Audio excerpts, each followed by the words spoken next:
चलो बेटा unit 5 chapter 16 आप पढ़ें। दिस इज द जेनेटिक्स, मतलब हम बात करें principles of inheritance and variation के बारे में। और मेंडल के जो प्रिंसिपल्स हैं उनके बारे में हम पढ़ चुके हैं। दो तरह के क्रॉसेस के बारे में आपको बताया गया, mono hybrid cross and di hybrid cross, और यही क्वेश्चन आपसे पूछे जाते हैं।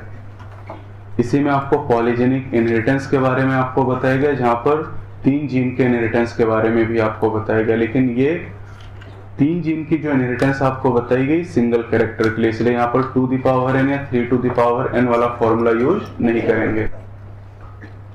आज का जो हमारा टॉपिक है ये है सेक्स डिटर्मिनेशन एंड म्यूटेशन। ये 2-3 टॉपिक आज हम कवर करने वाले हैं। तो सबसे पहले हम बात करते हैं सेक्स डिटर्मिनेशन, मतलब जो पैदा होने वाला बच्चा है वो मेल होगा या फीमेल होगा, ये हम कैसे पता लगाएंगे। जब गैमीट का फ्यूजन होगा तो गैमीट के फ्यूजन से जाइगोट का फॉर्मेशन होगा, और ये जाइगोट मेल में डेवलप होगा या फीमेल में। ये एक पहेली की तरह था जेनेटिसिस से पहले, यानी जब जेनेटिक्स नाम की ब्रांच नहीं थी मेंडेलियन प्रिंसिपल से पहले, तो एक पहेली की तरह हुआ करता था कि जाइगोट से मेल का फॉर्मेशन होगा या फिर फीमेल का। लेकिन जब जेनेटिक्स के बारे में पता चला तो फिर हमें इस बारे में पता चला कि किस तरह से हम सेक्स को डिटरमाइन कर सकते हैं। तो आज आप ये बता लेंगे कि कैसे हम सेक्स को डिटरमाइन कर सकते हैं। तो इसके लिए हम चलते हैं 1891। एक साइंटिस्ट है जिनका नाम है हेंकिंग, उनके एक्सपेरिमेंट को देखते हैं। इन द ईयर 1891 एक साइंटिस्ट हैं जिनका नाम है हेंकिंग, और इन्होंने इंसेक्ट में स्पर्मेटोजेनेसिस को ऑब्जर्व किया। स्पर्मेटोजेनेसिस का मतलब स्पर्म का फॉर्मेशन। ठीक, ये देखिए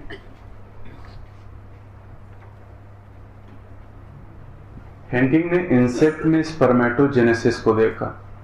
तो इन्होंने क्या ऑब्जर्व किया, इन्होंने कहा कि जब इंसेक्ट में स्पर्मेटोजेनेसिस होती है, एक सेल है, और जब इसमें स्पर्मेटोजेनेसिस होती है,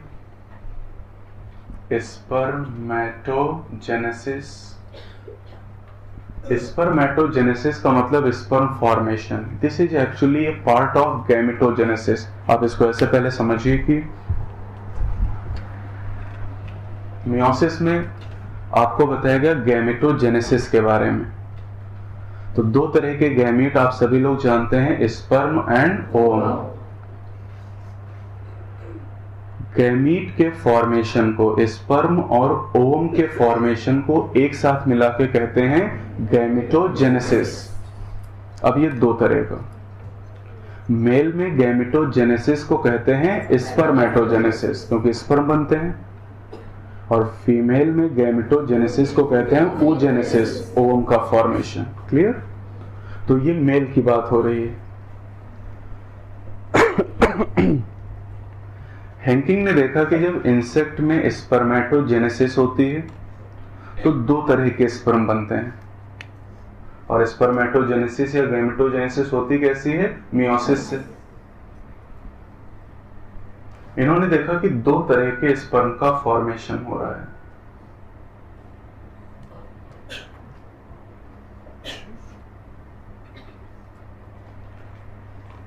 आधे स्पर्म ऐसे हैं जिनके अंदर एक स्पेशल टाइप का स्ट्रक्चर है न्यूक्लियस के अंदर,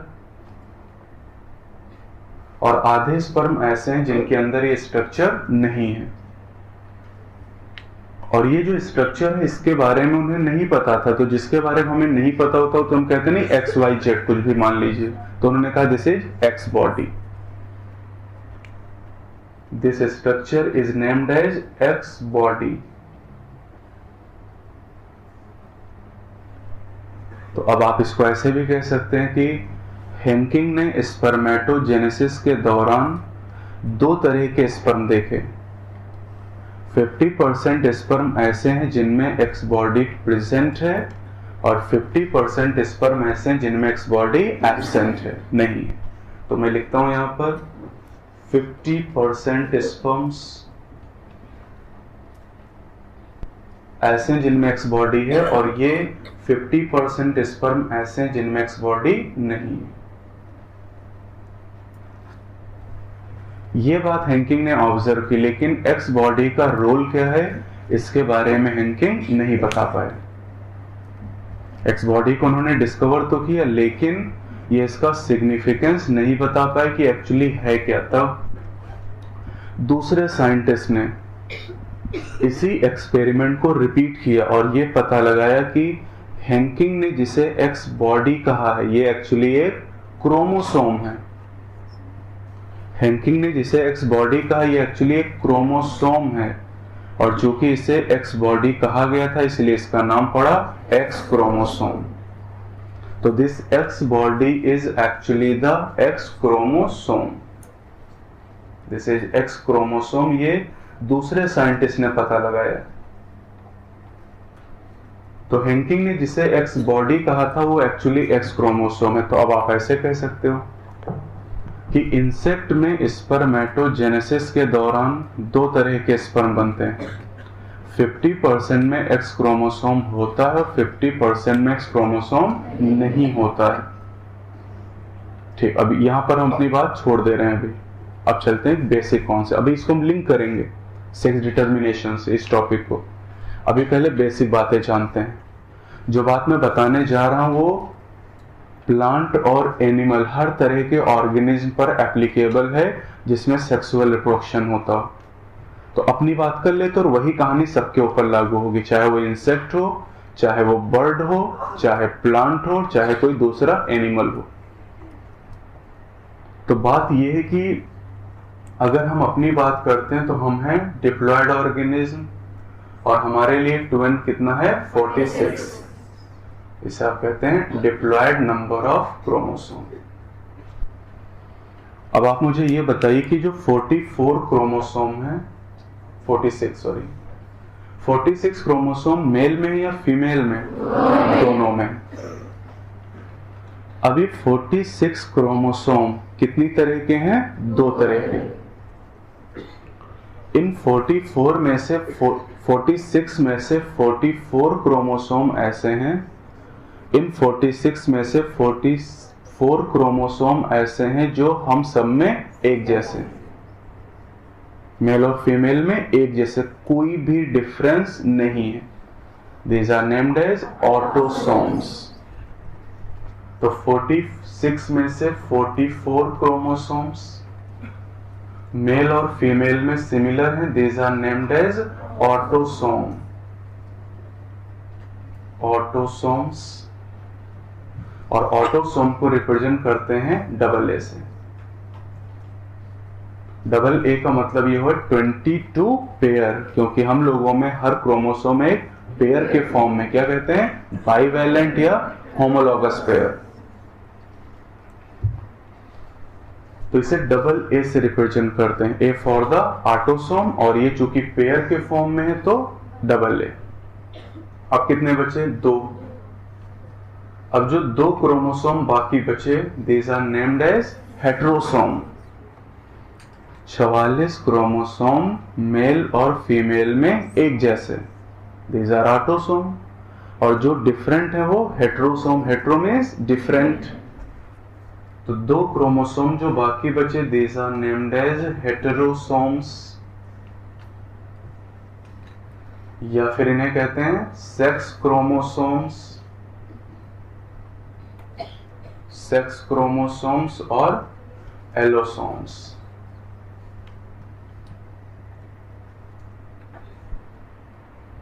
अभी हेटेरोसोम इसलिए कहे जाते हैं क्योंकि मेल और फीमेल में अलग तरह के हैं। तो अगर इनको हम डिवाइड करते हैं तो इन्हें 2 कैटेगरी में हम डिवाइड कर सकते हैं, मेल में अलग तरह के हेटेरोसोम और फीमेल में अलग तरह के। जैसे अगर मेल की बात की जाए तो मेल में जो 2 हेटेरोसोम है उन्हें आप क्या कहते हैं? XY,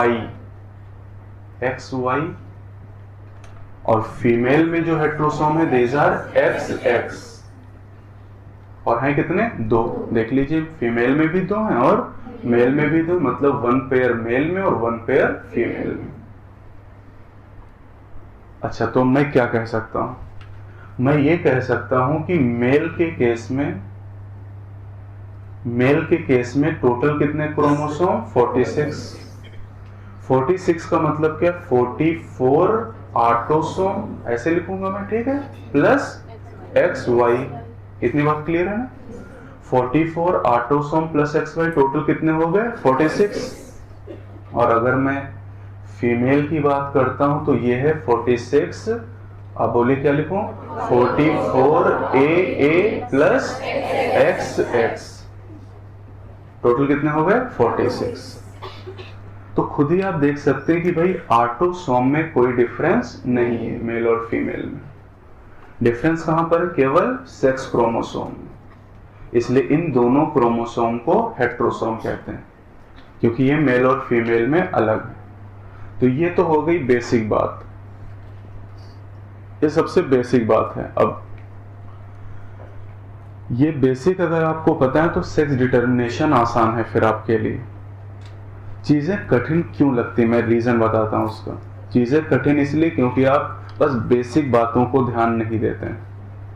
आप ABCD याद नहीं करना चाहते हैं, आप सीधे एप्पल सीखना चाहते हैं, आप बॉल सीखना चाहते हैं, कैट सीखना चाहते हैं, नहीं आएगा।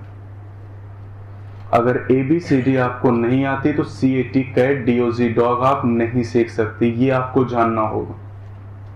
तो ये है ABCD, जिसे मैं कहता हूं बेसिक कॉन्सेप्ट। और अब देखिए, अब आंसर तो आप करोगे, अब सेंटेंस और वर्ड आप बना लोगे। ये तो हो गया, आप समझिए कि लेटर मैंने आपको सिखा दी ABCD।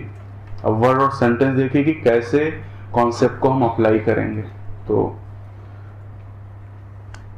अभी मैं बता नहीं रहा हूं कि मैं क्या पढ़ाने जा रहा हूं आपको, ठीक है, मैंने ब्लैंक छोड़ दिया। अभी मैं आपको कॉन्सेप्ट सिखाता हूं इंसेक्ट में, कि इंसेक्ट में क्या कहानी, और तरीका वही रहेगा, पेरेंटल जनरेशन से हम शुरुआत करेंगे। मैं बात कर रहा हूं इंसेक्ट की। इंसेक्ट में मान लीजिए काकरोच या फिर ग्रासहॉपर। ग्रासहॉपर जिसे आप टिड्डा के नाम से जानते हो, काकरोच तो सभी लोग जानते हैं। तो चलिए काकरोच की बात ही कर लीजिए। काकरोच में मेल और फीमेल दो इंडिविजुअल हैं, दोनों को मैं पेरेंट मान लेता हूं, एक मेल और एक फीमेल पेरेंट। तो चलिए यहां लिखता हूं मैं ऐसे, मेल एंड फीमेल। जैसे पी में एक्सपेरिमेंट हुआ था वैसे ये करना है। अच्छा, अब यहां पर कॉन्सेप्ट क्या उसको समझते हैं। कॉन्सेप्ट ये है कि भाई मेल और फीमेल दोनों में ऑटोसोम बराबर होंगे।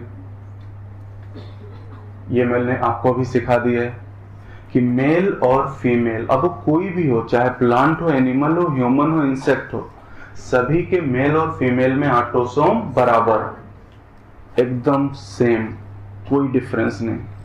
अंतर कहां पर? सेक्स क्रोमोसोम में। तो अब ये जो मेल है इसमें ऑटोसोम के अलावा एक एक्स क्रोमोसोम,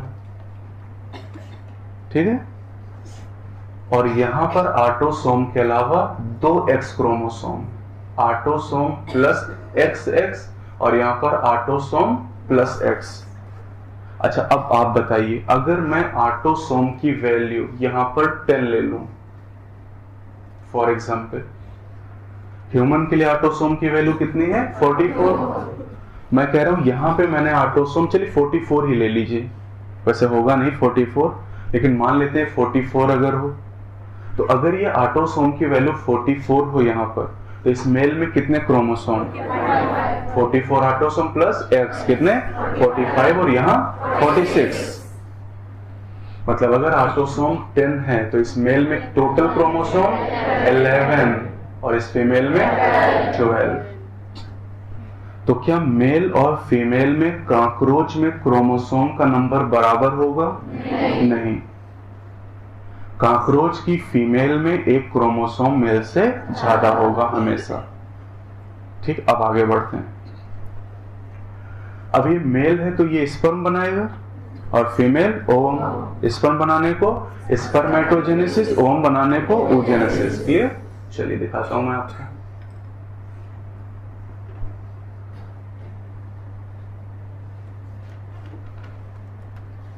ये देखिए स्पर्मेटोजेनेसिस तो लिखा, तो मैं इसको यहां लिंक कर दे रहा हूं और इधर मैं लिख रहा हूं oogenesis।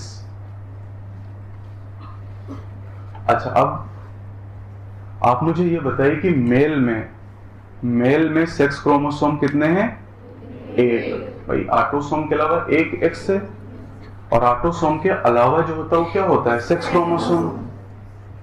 फीमेल में सेक्स क्रोमोसोम 2 है, तो मेल में एक एक्स क्रोमोसोम है, तो अब इसका पेयर चूंकि नहीं है इसलिए हम उससे 0 ले लेते हैं। ठीक है, एक रिप्रेजेंटेशन है केवल X0, जिसको हम पढ़ते हैं XO। जैसे O ब्लड ग्रुप, मैंने कहा था ना 0, लेकिन पढ़ते पढ़ते हमने उसे O बना दिया, तो ये है XO। 0 मतलब नथिंग, कुछ नहीं है। ठीक है, अब देखिए क्या होगा। गैमेटोजेनेसिस कैसे होती है? मियोसिस से। अब मियोसिस होगी। अब ये कंडीशन मुझे बताइए XO, मुझे गैमीट बनाने, ऑटोसोम तो एक जैसे, तो ऑटोसोम से मुझे कोई मतलब नहीं। अब यहाँ पर ये जो XO है, होमोजाइगस है हेट्रोजाइगस? हेट्रोजाइगस।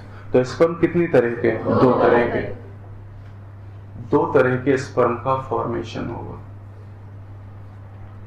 50% ऐसे स्पर्म होंगे जिनमें X क्रोमोसोम जाएगा, और 50% ऐसे होंगे जिनमें नहीं जाएगा। इसमें X नहीं है, ये 50% स्पर्म जिनमें X क्रोमोसोम प्रेजेंट है, और 50% में X क्रोमोसोम एब्सेंट है। और कुछ नहीं तो क्या लिख दें? 0। कुछ नहीं तो 0। अब आप देख लीजिए, यही तो हैंकिंग ने बताया था।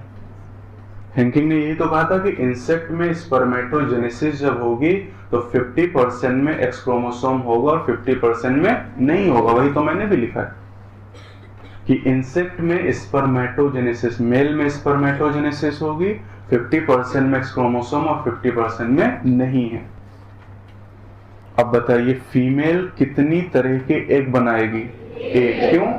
Homozygous, XX homozygous. तो यहां पर जितने भी एग बनेंगे सब एक ही तरह के। ये देखिए, एग में क्या होगा? X chromosome 100% X। अब 2 सिचुएशन है, एक तो सारे एक ही जैसे हैं। अब या तो ये वाला स्पर्म इस एग से फ्यूज करेगा, या फिर ये वाला स्पर्म फ्यूज करेगा। अब दोनों को मैं करवा के दिखा देता हूं।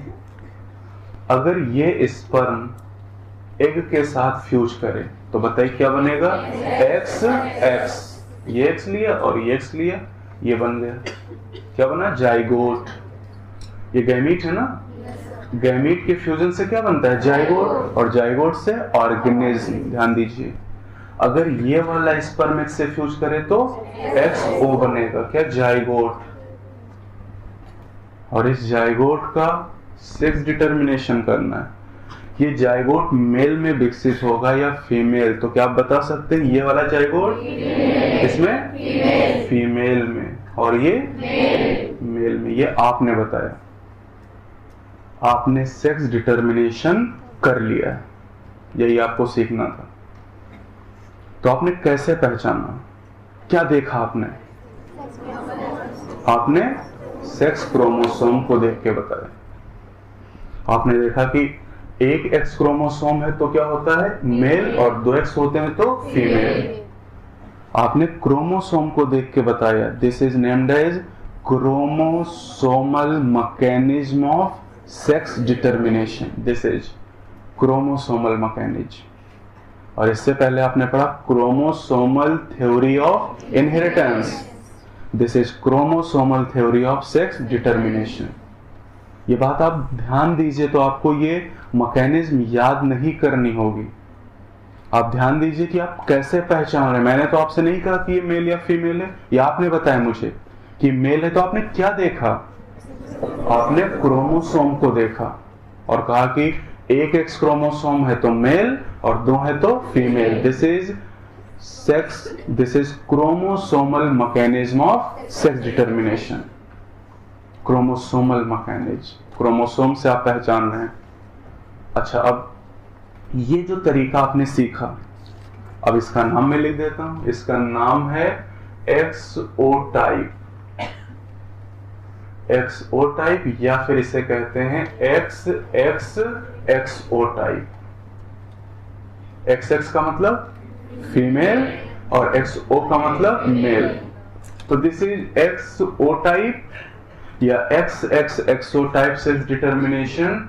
एग्जाम्पल मैंने क्या बताया, grass hopper and cockroach. And मैं ये भी लिखता हूं मोस्ट ऑफ द इंसेक्ट, ज्यादातर इंसेक्ट में यही तरीका, नॉट ऑल द इंसेक्ट, क्योंकि ड्रोसोफिला एक इंसेक्ट है और उसमें दूसरी मैकेनिज्म है।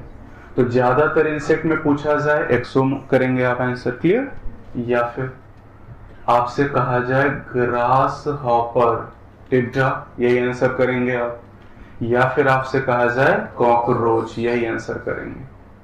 और खास बात क्या है यहाँ, खास बात क्या है कि मेल और फीमेल में क्रोमोसोम का नंबर बराबर नहीं होता है। क्या ह्यूमन में मेल और फीमेल में क्रोमोसोम का नंबर बराबर होता है? यस सर, बिल्कुल।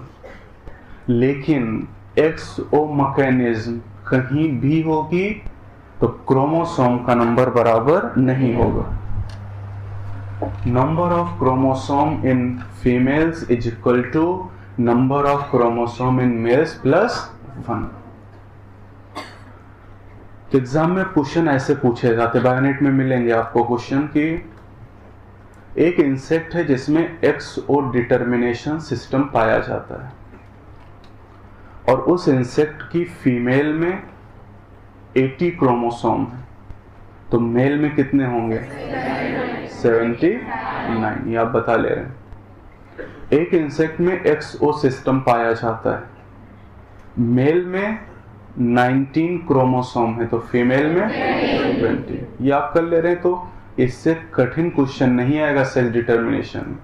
ये सबसे एक्सट्रीम क्वेश्चन है, बाकी तो बहुत सिंपल सा क्वेश्चन आएगा। आपको क्रोमोसोम कॉम्प्लीमेंट दिया जाएगा और पूछा जाएगा ये मेल होगा या फीमेल, वो आप बता ले रहे हैं।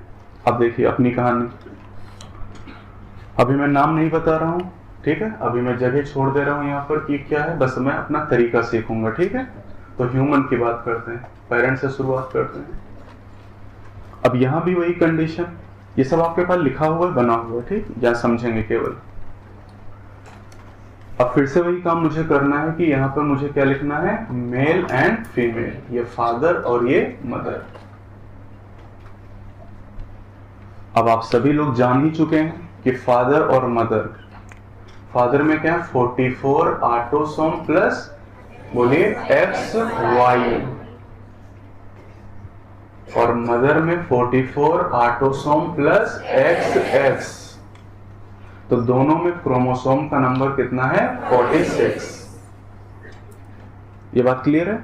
अच्छा, अब फिर वही गैमेटोजेनेसिस होगी, यहाँ पर स्पर्म बनेंगे और यहाँ पर ओवम बनेंगे। कैसे? मियोसिस से। अब मुझे बस ये बता दीजिए कि मेल में कितनी तरह के स्पर्म बनेंगे? 2 तरह के। क्यों? हेटेरोजाइगस। और फीमेल में ओवम 1 तरह के। क्यों? होमोजाइगस। बस इतना आप जानते, गैमीट बनाना जानते हैं, जेनेटिक्स सीख जाएंगे आप। तो 2 तरह के स्पर्म बनेंगे मेल में, बताइए कौन सा? X and Y। और फीमेल में सारे एक जैसे X वाले। तो मैं लिख देता हूं यहां पर, थोड़ा सा कलर को मैं चेंज कर दूंगा। These are 50% स्पर्म्स,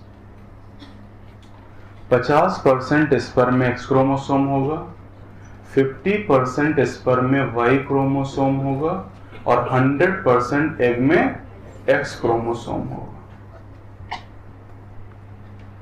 पहले इतनी बात आप जान लीजिए। अब स्पर्म और एग के फ्यूज करने की, एग तो एक ही तरह के। अच्छा, अब इसको थोड़ा सा मैं आपको लेके चलता हूं ह्यूमन रिप्रोडक्शन में कि होता क्या एक्चुअली। फीमेल मेंस्ट्रुअल साइकिल के 14th डे पर एक ओवम रिलीज करती। ये ओवम है, उसमें XY क्रोमोसोम होगा, एकदम निश्चित है ये बात। अब ये ओवम ओवरी से रिलीज हुआ, ओवुलेशन 14 डे पर कहाँ है? फैलोपियन ट्यूब में, एम्पुलरी रीजन। 3 रीजन होते हैं फैलोपियन ट्यूब के, एक होता है एम्पुला, वाइडेस्ट पार्ट। अच्छा, अब इसी समय अगर कपुलेशन हुआ तो फादर के द्वारा वेजाइना के अंदर 200 से 300 मिलियन स्पर्म रिलीज कर दिए जाएंगे सीमेंट के फॉर्म में। और 200 से 300 मिलियन, ध्यान दीजिए, यह नंबर जानते बहुत ज्यादा, कितने? 20 से 30 करोड़ स्पर्म एक बार के इंसेमिनेशन में रिलीज किए जाते हैं। और ये मान लेते 20 करोड़, एक पर्टिकुलर नंबर में ले लेता हूं। 20 करोड़ स्पर्म मेल के द्वारा फीमेल की वेजाइना में इंसेमिनेट किए गए। अब ये 20 करोड़ स्पर्म सर्विक्स से होते हुए यूट्रस में आएंगे और यूट्रस से फैलोपियन ट्यूब में, और यहीं से शुरू होती है 3 इडियट्स, है ना? यहीं से शुरू होती है। मतलब 20 करोड़ स्पर्म रेस लगा रहे हैं, ठीक है, एक एग से फ्यूज करने के लिए, है ना? तो रेस तो आपकी जिंदगी से पहले शुरू हो गई, अभी आप बने भी नहीं और रेस शुरू हो गई। और इनमें से कोई एक जीतेगा। इन 20 करोड़ स्पर्म में से 10 करोड़ स्पर्म के पास एक्स क्रोमोसोम है और 10 करोड़ के पास वाई क्रोमोसोम है, और कोई एक जीतेगा, और जो जीतेगा वो आपको बनाएगा। ये पता है आपको कि इन्हीं 20 करोड़ में से किसी एक स्पर्म ने ओवम से फ्यूज किया और क्या बना? जाइगोट, और जाइगोट से आप बने। तो अब कौन सा स्पर्म फ्यूज करेगा ये देखते हैं। अगर देखिए प्रोबेबिलिटी तो बराबर है ना, क्योंकि दोनों तरह के स्पर्म का नंबर बराबर है, सेम। तो 50% प्रोबेबिलिटी, संभावना ये है कि एक्स क्रोमोसोम वाला स्पर्म एक्स से फ्यूज करेगा। आप बताइए अगर ये फ्यूज हो जाए तो जाइगोट कैसा बनेगा? एक्स एक्स, ठीक है। अभी सेक्स की बात मैं नहीं कर रहा, अभी मैं केवल बेसिक पे बात कर रहा हूं। अच्छा, क्रोमोसोम का जो कलर है वो थोड़ा सा चेंज कर दे रहा हूं यहाँ पर, ताकि आपको फादर और मदर के बारे में थोड़ा सा अंतर पता रहे। अब अगर वाई वाला स्पर्म एक्स से फ्यूज किया, क्योंकि एक तो एक ही तरह का और एक ही है, स्पर्म तो 20 करोड़ है। अगर ये वाला स्पर्म इस एक्स से फ्यूज कर जाए तो क्या बनेगा? एक्स वाई, ये बनेगा एक्स वाई। अब क्या मुझे आप ये बता सकते हो, ये तो मैंने जाइगोट बना दी, 1891 से पहले आप नहीं बता सकते थे कि ये मेल होगा या फीमेल, लेकिन आज आप बता सकते हो ये क्या है? Female. This is female and this is male. कैसे पहचाना? क्रोमोसोम को देखकर। क्या देखा आपने कि क्रोमोसोम अगर एक्स वाई है तो मेल और एक्स एक्स है तो फीमेल। ये देखिए, एक्स वाई तो मेल होता और एक्स एक्स है तो फीमेल होता, ये आपको बेसिक पता है।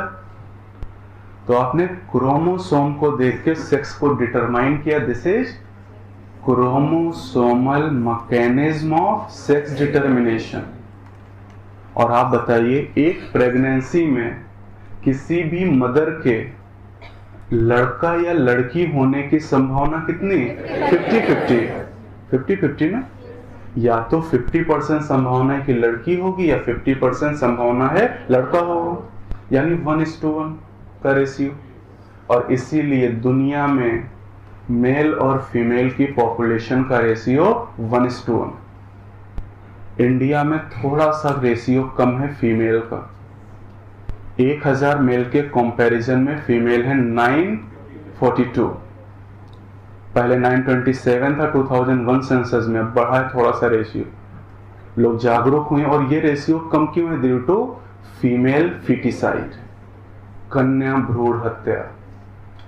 हमारे समाज में, हमारे देश में इस चीज को लेके बहुत ज्यादा प्रचलन है कि अगर वंश चलाना है तो लड़के होना जरूरी है। तो किसी कपल को अगर 1-2 लड़कियां शुरुआत में हो गई तो वो चाहता है कि लड़का जरूर होए, और इसके लिए बहुत सारे टेस्ट होते हैं। एमनियोसेंट टेस्ट जिसे बैन कर दिया गया है, अल्ट्रासोनोग्राफी होती है जिससे पता चल जाता है। दूसरे तीसरे महीने में कि बच्चा मेल होगा या फीमेल। अब जब पता चलता है कि फीमेल है तो उसे मार दिया जाता है यूट्रस के अंदर ही। This is called as female foeticide. बच्चे को पैदा होने से पहले ही मार दिया जाता है। और इसलिए हमारे देश में मेल और फीमेल का रेशियो कांस्टेंट बराबर नहीं है, लेकिन दुनिया में मेल और फीमेल का रेशियो कांस्टेंट है। और उसका रीजन आपकी समझ में यहां से आना चाहिए, ड्यू टू जेनेटिक्स। अब यहां पर अगर हमारे देश में एक बात और की जाए, हमारे समाज में यह माना जाता है कि किसी अगर फीमेल को लगातार लड़कियां हों तो लोग उसे दोष देते हैं, उसके घर वाले ससुराल वाले ब्लेम करते हैं लड़कियां होने के लिए। लेकिन आप खुद देखिए यहां पर कि किसी कपल को अगर लगातार लड़कियां हो रही हैं तो क्या उसमें मदर का कोई दोष है? नहीं ना। किसका दोष है?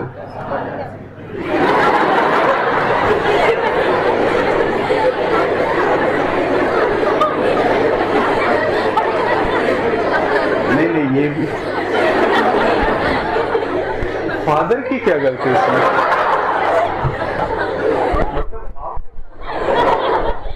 आपने आधी बात तो समझी और आधी बात फिर गलत कर दी। मतलब आपने आज ये बात सीखी कि भाई हाँ, मदर की कोई गलती नहीं है, मतलब फादर की गलती। अरे नहीं भाई, फादर क्या करेगा इसमें? फादर क्या वो चाहेगा कि एक्स वाला फ्यूज करे या फिर वाई वाला?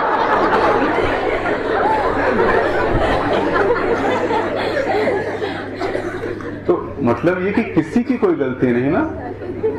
तो ये चीज तो पहले क्लियर कर लीजिए कि किसी कपल को अगर लड़के या लड़कियां हो रहे हैं लगातार तो उसमें किसी की कोई गलती नहीं। अब आप मुझे एक जवाब देंगे एक वर्ड में, किसी भी बच्चे का सेक्स वो मेल होगा या फीमेल, ये किस पे डिपेंड करता है? किस पे डिपेंड करता है? स्पर्म। ये डिपेंड करता है स्पर्म के ऊपर। क्यों? रीजन देखिए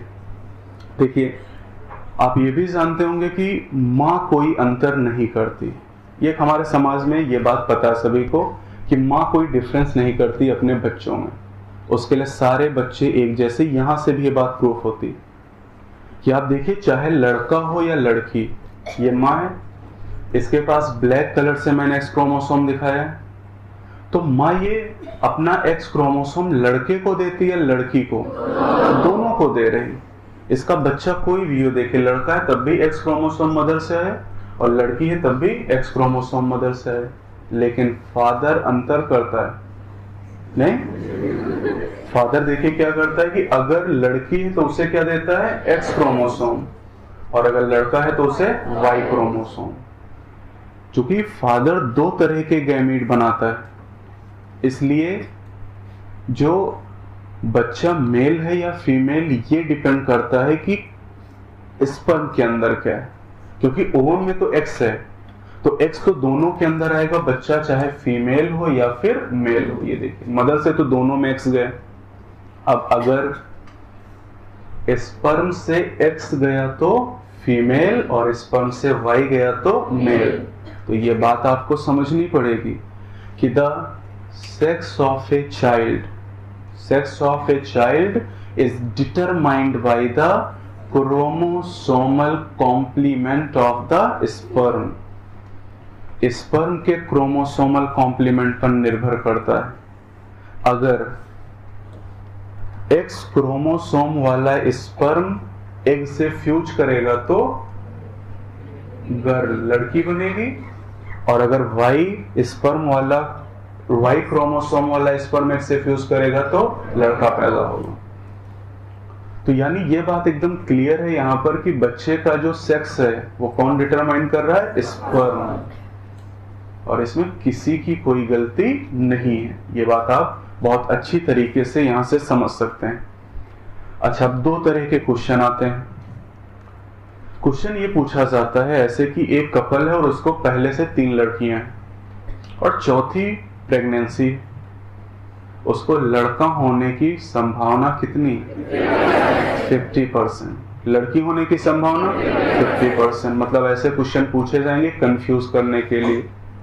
पूछा गया कपल है, उसके पहले से 2 लड़के हैं, तीसरी बार में लड़का होने की प्रोबेबिलिटी 50%, लड़की होने की प्रोबेबिलिटी 50%। बहुत क्लियर है। एक कपल के पहले से एक लड़का है, एक लड़की है, उसमें तीसरी प्रेगनेंसी में लड़का होने की प्रोबेबिलिटी 50%, लड़की होने की। मतलब कुछ भी पूछा जाए, पहली, दूसरी, तीसरी, चौथी, कोई भी प्रेगनेंसी पूछी जाए, हमेशा किसी भी कपल में, किसी भी प्रेगनेंसी में लड़का या लड़की होने की प्रोबेबिलिटी 50-50। लेकिन अब क्वेश्चन ऐसे पूछेगा कि एक कपल को 2 लड़के होने की संभावना कितनी है। अभी तो मैंने कहा था सेकेंड, अब मैं कह रहा हूं 2। तो एक लड़का, अब आप इसको ऐसे समझिए ना कि एक लड़का होने की संभावना 1/2, तो 2 लड़के होने की संभावना कितना 1/4, मतलब 25%। इसका तरीका भी मैं बताता हूं आपको। जैसे आपसे एग्जाम में कहा कि 3 लड़कियां होने की संभावना किसी कपल को, तो आप इसके लिए तरीका यूज करोगे 1/2n। अब जितने बच्चे कहे गए हैं, 3 कहे गए, तो 1/2 और ये कितना आ जाएगा 1/8, और ये हो जाएगा कितना 12.5%। यानी किसी कपल को 3 लड़कियां होने की संभावना 12.5% या 3 लड़के होने की संभावना 12.5%। लेकिन ध्यान दीजिए 3 और तीसरे में अंतर, लैंग्वेज पे ध्यान दीजिएगा कि 3 कह रहा है या थर्ड। किसी कपल को थर्ड प्रेगनेंसी में लड़की होने की संभावना 50%, किसी कपल में 3 लड़कियां होने की संभावना 12.5%। ये बात समझ पा रहे हैं? तो 3 और तीसरे से आपका आंसर बदल जाएगा, 3 और थर्ड से आपका आंसर बदल जाएगा। जब क्वेश्चन होगा 1 2 3 4, तो आप ये फॉर्मूला यूज करिएगा। और जब कहेगा first, second, third, fourth, fifth pregnancy, तो 50, कुछ नहीं करना उसमें। और ये प्रैक्टिस से आएगा, ये आप रट्टा मारेंगे तो फिर खत्म हो जाएगा काम आपका। अच्छा, तो ये जो तरीका आपने पढ़ा, अब इसके हिसाब से मुझे इसका नाम आप रख के बताएंगे। जैसे मैंने इसका नाम रखा है XO, इसका नाम क्या रखेंगे आप? जैसे XY टाइप, दूसरी तरीक मैकेनिज्म है ये, दिस इज XY टाइप। कैसे रखा आपने? XY क्यों रखा इसे? किसको देखा? XX क्यों नहीं रखा?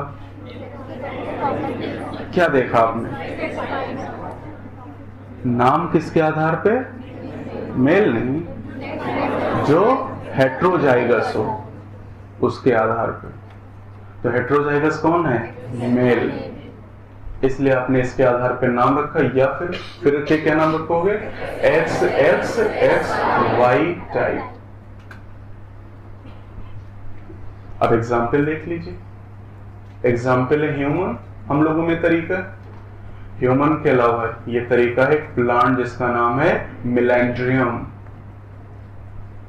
मिलेंड्रियम प्लांट में XY मैकेनिज्म का पता चला। ये पहला प्लांट था जिसमें XY सेक्स डिटर्मिनेशन के बारे में पता चला। और एक इंसेक्ट है जो पढ़ चुके हैं, ड्रोसोफिला। ये इंसेक्ट है। अब देखिए, ध्यान से पढ़ेंगे एग्जाम में।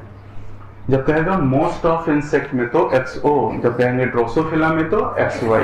अच्छा, अब भाई ह्यूमन में तो 2 ही तरह के सेक्स जनरली होते हैं, अब नॉर्मेलिटी को अगर छोड़ दें तो मेल एंड फीमेल। लेकिन ड्रोसोफिला में मेल होता है, फीमेल होता है, इंटरसेक्स होता है, super male, super female, meta male, meta female.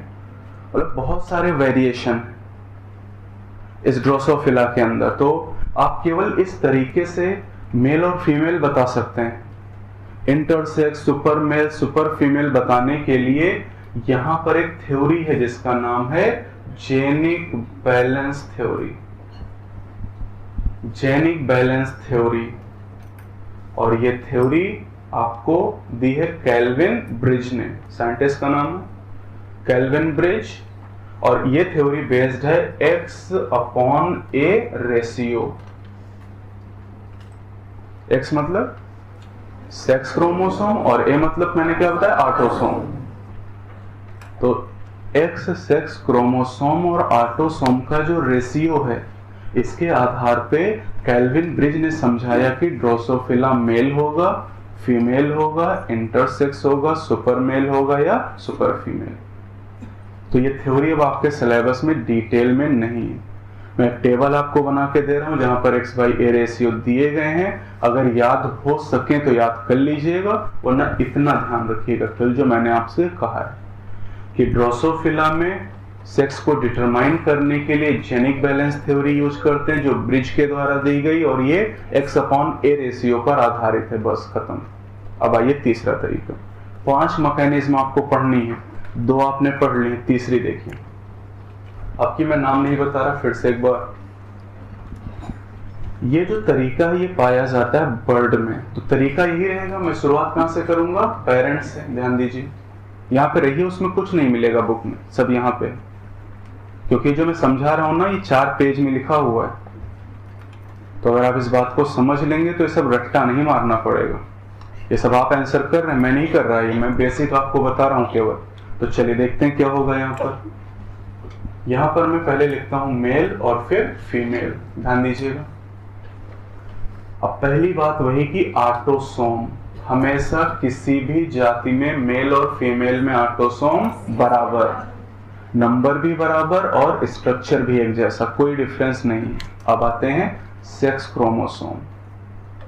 यहां पर मेल में होता है ZZ और फीमेल में ZW। अब आप कहेंगे ZZ क्यों रखा भाई, XY ही रखते। तो चलिए मैं बताता हूं क्यों रखा गया ये। अभी देखिए मेल क्या है यहाँ पर, ZZ। अच्छा आप कहते कि Z क्यों लिया, XX ले लेते। चलिए मैं लिख देता हूं। मैं ZZ की जगह अगर XX लिख दूं तो XX क्या है, मेल। क्लियर। अब आप कहते अभी तो आपने कहा था कि XX फीमेल होती, अभी आप कह रहे हैं कि XX मेल हो गया, तो कंफ्यूजन क्रिएट हो जाता। आप कहते हैं ह्यूमन में XX फीमेल होती है और बर्ड में XX मेल होता है, ये कंफ्यूजिंग था, इसलिए लेटर बदल दिए गए, केवल लेटर चेंज कर दिए गए। क्योंकि XY पहले से थे तो Z और W लेटर यूज कर लिए गए, X और Y के आगे पीछे के letter W X Y Z, यही 4 लेटर सेक्स डिटर्मिनेशन में यूज किए जाते हैं, इसलिए ZW का यूज किया गया। अब सब कुछ आपको बताना है। पहली चीज, अब इनमें होगा गैमेटोजेनेसिस, है ना। अच्छा मुझे ये बताइए कि मेल में स्पर्म कितनी तरह के, एक तरह, क्यों, होमोजाइगस। बताइए कौन सा, Z। और फीमेल में ओवम 2 तरह के, क्यों, हेटेरोजाइगस। कौन से बताइए, ZW। मतलब ये है 100% स्पर्म और ये 50% एग और ये 50% एग। अब यहाँ एग 2 तरह के हैं। अब अगर स्पर्म इस एग से फ्यूज करे तो क्या बनेगा, बोलिए, ZZ, ये जाइगोट बना। अगर स्पर्म इस एग से फ्यूज करे तो ZW, ये जाइगोट। अब आपके लिए सवाल कि भाई आप बता सकते हैं कि ये जो जाइगोट है ये मेल में विकसित हो गया, फीमेल में, मेल में, और ये फीमेल में। कैसे बताया, क्रोमोसोम को देख के बताया। This is chromosomal mechanism of sex determination. और इसका नाम आप बताइए क्या रखूं, दिस इज ZW टाइप या ZW टाइप। कहां पर, बर्ड में। यह मैकेनिज्म बर्ड में, फाउल में पाई जाती। मुर्गियों में, मुर्गों में यही तरीका पाया था। सभी तरह की चिड़िया में ZW टाइप की मैकेनिज्म पाई जाती। अब तीनों को एक साथ देखिए क्या डिफरेंस है। 2 तरह के डिफरेंस मैं आपको दिखाना चाहता हूं यहां पर। पहला डिफरेंस ये देखिए कि तीनों ही केस में क्या मेल और फीमेल में क्रोमोसोम का नंबर एक जैसा है? हाँ, नहीं। अगर आप ZW और XY को देखते हैं तो इसमें मेल और फीमेल में क्रोमोसोम का नंबर इक्वल है, लेकिन अगर XO मैकेनिज्म की बात करते हैं तो यहाँ पर मेल और फीमेल में क्रोमोसोम का नंबर बराबर नहीं है। XO में हमेशा फीमेल में क्रोमोसोम का नंबर मेल से एक ज्यादा होगा। ये पहली चीज। दूसरी बात, आप मुझे बताइए कि दो तरह के गैमेट इन तीनों ही केस में एक पेरेंट दो तरह के गैमेट बना रहा है और एक पेरेंट एक तरह के। तो आप मुझे ये बताइए XO में दो तरह के गैमेट कौन बनाता है? मेल। XY में मेल और ZW में फीमेल। यस। तो अब बात यह है कि जो XO और XY हैं, इनमें दो तरह के गैमेट बनाता है मेल। देख लीजिए, मेल दो तरह के स्पर्म बनाता है, मेल दो तरह के स्पर्म, फीमेल में केवल एक ही तरह के। This is the case of the male heterogamety. Mail heterogamety कहा जाता है इसे, क्योंकि इन दोनों ही केस में मेल कैसा है? हेटेरोगैमेटिक और फीमेल होमोगैमेटिक। अब मुझे ये बताइए कि आप ZW का नाम क्या रखना चाहते हैं? This is female heterogamety. सीधा सा नियम यह है कि जो दो तरह के गैमेट बनाएगा वही हेटेरोगैमिटी होगी। तो XO और XY में दो तरह के गैमेट मेल बनाता है, इसलिए मेल हेटेरोगैमिटी, और ZW में दो तरह के गैमेट फीमेल बनाते, इसलिए फीमेल हेटेरोगैमिटी। तो इन तीनों को आप दो कैटेगरी में डिवाइड कर सकते हैं। XO and XY are an example of the male heterogamety and ZW is an example of the female heterogamety. अब ये बताइए मुझे, अगर पता है कि जो X और Y क्रोमोसोम है, इनकी डिस्कवरी किसने की? X and Y chromosome discovered by किसने? स्टीवेंस।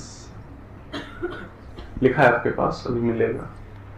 ह्यूमन के XY क्रोमोसोम को स्टीवेंस के द्वारा डिस्कवर किया गया। साइंटिस्ट का नाम है, और ये तीन तरीके आपने सीख लिए हैं।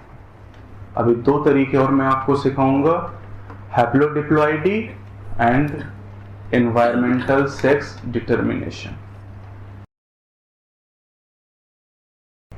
हनी बी की सोसाइटी की बात करते हैं। The society of honey bee is the female dominated society. यहां पर तीन तरह के ऑर्गेनिज्म हैं। एक है क्वीन। क्वीन का नंबर हमेशा एक कॉलोनी में एक रानी। दूसरा, दीज आर वर्कर्स। वर्कर कितने? थाउजेंड्स, हजारों। और तीसरे नंबर पे हैं ड्रोन्स। ड्रोन्स का नंबर करीब 10 के आसपास। अब क्या आप जानते हैं कि जो फूलों पे मंडराती हुई हनी बी आपको नजर आती है, कौन है? These are workers. और ये वर्कर क्या है, मेल या female? These are the females. Queen तो फीमेल है ही, ठीक है। तो इसका मतलब है कि ये फीमेल है, ये भी फीमेल है, और ड्रोन्स क्या हैं?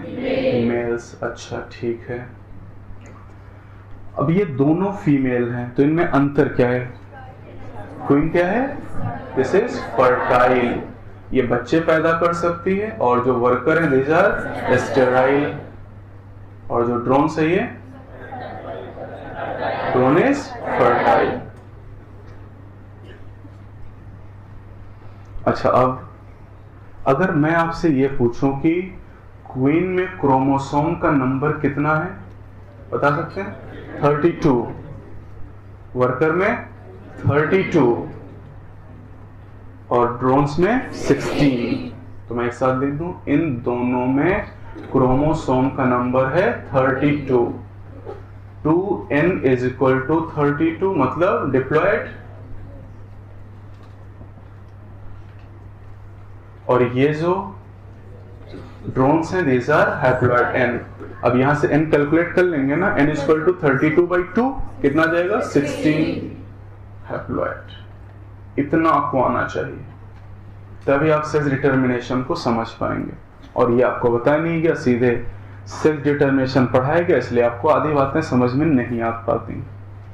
तो इतना जानना जरूरी है कि हनी बी की कॉलोनी में 3 तरह के ऑर्गेनिज्म हैं, queen, worker and drones. Queen and worker are the females which are the diploid organism and drones are the haploid males। अब आपको कहानी बताते हैं कि कैसे यहाँ पर जो अंडे हैं उनसे मेल पैदा होगा या फीमेल। जो रानी है ये अंडे देती है, और उन अंडों से कौन सा बच्चा पैदा होगा, मेल या फीमेल, ये कैसे पता लगाएंगे। चलिए तो सेक्स को डिटरमाइन करने का तरीका देखते हैं।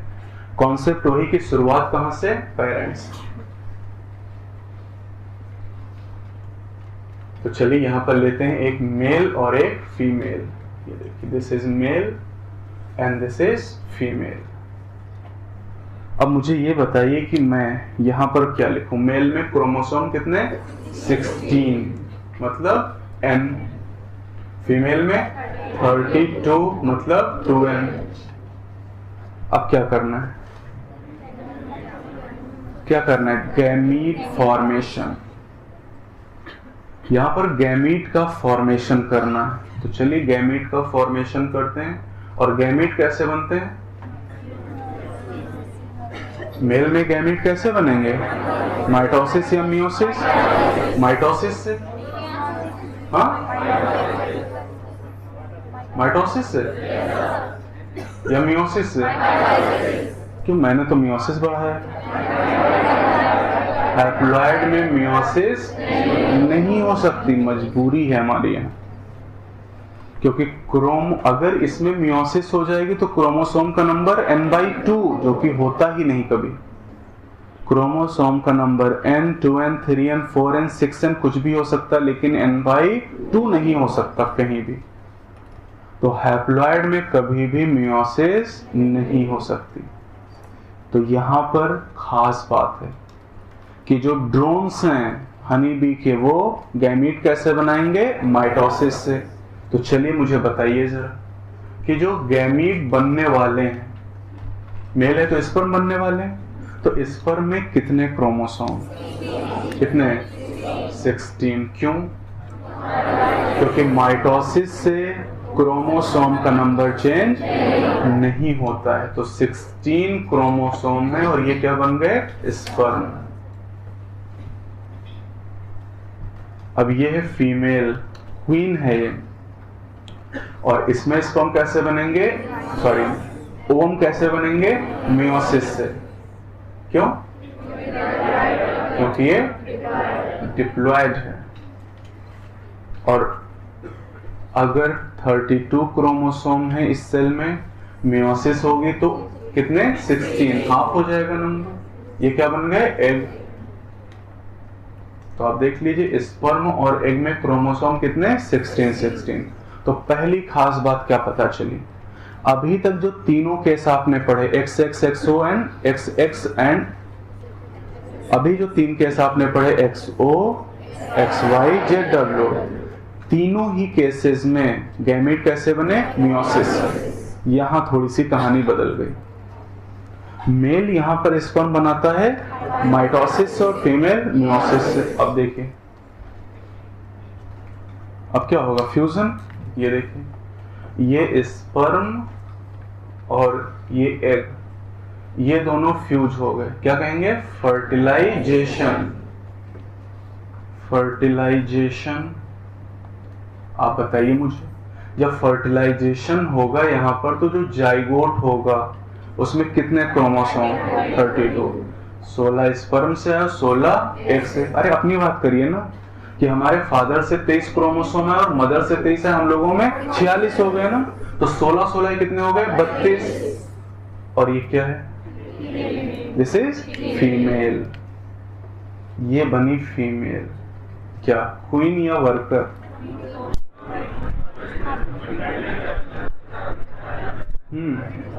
कौन? ये फीमेल क्वीन या वर्कर?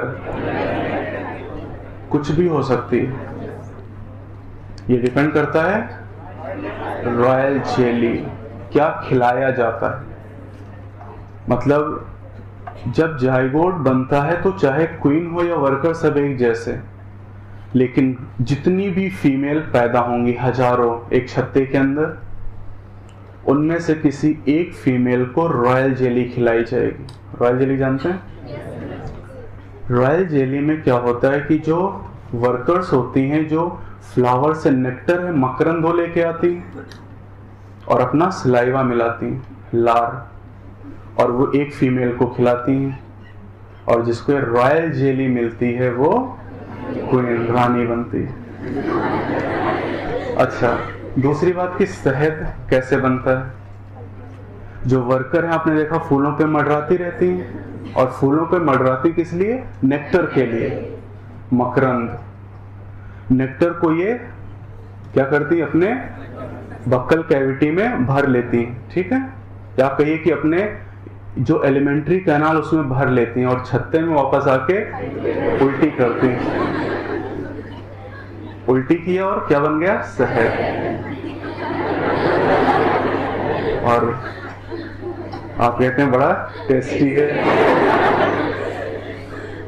अच्छा, शहद एक ऐसा प्रोडक्ट है जो हजारों साल तक खराब नहीं होता है, तो प्योर फॉर्म है। लेकिन आप चूंकि बायो पढ़ रहे हैं तो थोड़ी सी बात ये भी मैंने इंटरेस्टिंग थी इसलिए आपको बता दी, लेकिन इसका मतलब ये नहीं कि शहद खाना छोड़ दिया आज से, ठीक है। तो अब ये जो फीमेल है ये क्वीन में डेवलप होगी या वर्कर में, ये निर्भर करेगा रॉयल जेली पर।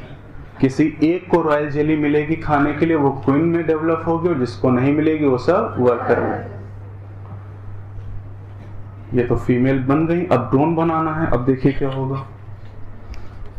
ये जो एग है अगर फर्टिलाइज हो गया स्पर्म से तो फीमेल में विकसित हो गया। अगर फर्टिलाइजेशन नहीं हुआ, ये देखिए, अगर एग फर्टिलाइज ना हुआ, ये किसी स्पर्म से फ्यूज नहीं करेगा और इससे सीधे ऑर्गेनिज्म बन जाए तो उसमें कितने क्रोमोसोम? 16, और 16 क्रोमोसोम अगर है तो क्या है? ड्रोन। ये देखिए मेल बन गया।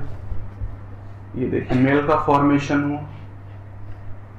तो मेल का फॉर्मेशन किससे हुआ? केवल एग से, बिना फर्टिलाइजेशन के। This is called parthenogenesis. Parthenogenesis is a type of asexual reproduction. तो फीमेल का फॉर्मेशन सेक्सुअल रिप्रोडक्शन से, फर्टिलाइजेशन से हुआ, और मेल का फॉर्मेशन पार्थिनोजेनेसिस। फिर मैं पढ़ाऊंगा टॉपिक आपको पार्थिनोजेनेसिस का। पार्थिनोजेनेसिस का मतलब अगर एग से बिना फर्टिलाइजेशन के नया ऑर्गेनिज्म विकसित हो जाए, दिस इज पार्थिनोजेनेसिस। तो बताइए ये जो लड़का है, ये जो सन है, क्या इस लड़के का कोई फादर है? कोई फादर है? मदर है? इसकी मदर तो है लेकिन इसका फादर नहीं। अच्छा ये देखिए, ये फादर है, इसकी लड़की है, इसकी लड़की है, इसका कोई लड़का है? नहीं। ये एक स्पेशल मैकेनिज्म है जहां पर फादर नहीं है और सन नहीं है।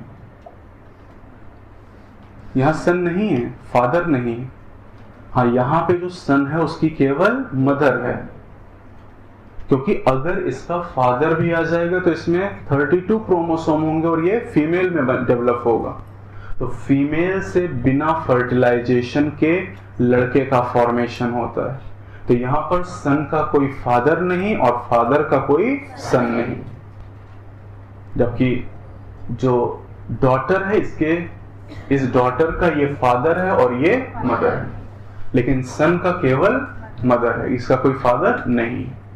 अब एक जनरेशन और मैं आपको ले चलूंगा। This is F1। अब F1 से मैं आपको ले चलता हूँ F2 जनरेशन में, फिर से वही मुझे करना है। अब ये दोनों पेरेंट हैं, ठीक है। अब देखिए, अब ये फीमेल है तो यहां से मैं क्या बनाऊंगा, ओवम, नहीं मियोसिस से, और ओवम जो बनेंगे उसमें कितने chromosome, 16। These are ovum gamete. जो मेल है इससे माइटोसिस से स्पर्म बनेंगे, कितने क्रोमोसोम, 16। अब फिर वही कहानी कि अगर ये ओवम और स्पर्म फ्यूज हुए, फर्टिलाइजेशन, तो क्या बनेगा, 32 क्रोमोसोम, और ये क्या होगी, फीमेल। और अगर ये ओवम बिना फर्टिलाइजेशन के डेवलप हो जाए एक ऑर्गेनिज्म में, तो ये organism mail, this is F2। अब खास बात क्या है, ये 2 जनरेशन तक मैं क्यों लेके गया आपको, एक बात समझाने के लिए। पहले तो सुनियो बात है क्या, फिर मैं आपको एक्सप्लेन करता हूं। इसमें ये एक ऐसी मैकेनिज्म है जहां पर मैंने कहा कि ना तो फादर है और ना ही सन है, मतलब यहां लड़का नहीं है और पापा नहीं है, ठीक है, लेकिन यहां दादाजी हैं और पोताजी हैं, ठीक है। अब आप कहेंगे ये बात कुछ हजम नहीं हो रही, नहीं, मतलब ये कैसे हो सकता है कि पापा नहीं और दादा है, और लड़का है नहीं और पोता हो गया। ये बात कुछ हजम हो नहीं रही ना, कि पापा नहीं और दादा हैं, ठीक है, और लड़का है नहीं किसी के और पोता हो गया। तो ये बात कैसे समझ में आएगी, देखिए जरा यहाँ पर। अगर इन 3 जनरेशन को आप देखिए इसके हिसाब से, इस लड़के को देखिए, इस लड़के के हिसाब से ये इसकी मदर हो गई, और इसके हिसाब से ये क्या है, ग्रैंडफादर, दिस इज ग्रैंडफादर, और इनके हिसाब से ये क्या है, ग्रैंडसन। अच्छा, मैं क्या कह रहा हूं कि आप इसको देखिए, इस बच्चे को, क्या इस बच्चे का कोई फादर है, इस बच्चे की केवल मदर है, क्योंकि इस बच्चे को बनाने में किसी स्पर्म का कोई रोल ही नहीं है, इसको फादर ने स्पर्म दिया ही नहीं है, क्योंकि स्पर्म देता तो डिप्लॉयड हो जाता, और मेल हमेशा हैप्लॉयड होना चाहिए, तो इसका कोई फादर नहीं, ये इसका फादर नहीं हो सकता। ये जो लड़की है उसका ये फादर है और ये मदर है, लेकिन इस बच्चे की ये मदर है। अच्छा, अब ये जो फीमेल है उसका ये फादर है और उसका ये मदर है, ठीक है। अच्छा, अब मैं क्या कह रहा हूं कि अगर ये, ध्यान दीजिए, अगर ये ना होता ग्रैंडफादर, अगर ये ग्रैंडफादर ना होता तो क्या ये फीमेल हो सकती, नहीं हो सकती, और अगर ये ना होती तो क्या ये होता, होता नहीं।